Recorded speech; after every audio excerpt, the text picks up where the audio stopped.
Tule äärest liigume nüüd vee juurde. Näitame teile ühte väga erilise disainiga valamut. Nüüd näitame tõeliselt superluksuslikku vannitoa ehet. Valamu nagu oja.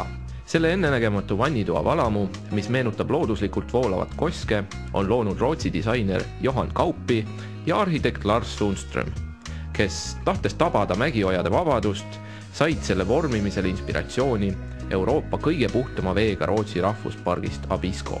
Sellest siis ka nimi. Abisko on nagu omaette domineeriv skulptuur, mis enese kõrval ilmselt teisi sama jõulisi elemente ei salli. Kuid kui rääkida valamu enda tervikilmest, siis seda ei lõhu küll ükski tarbedetail, nagu näiteks torud või ära- ja ülevool. Vesi vuliseb lihtsalt üle kumera veere põranda poole, kus seda peab mõistagi vastu võtma trapp. Sanitaartehnika tootja Eumar on valanud uue vannitoa kuninga vormi ja müüb seda Tallinnas salongis Meie vannitoad.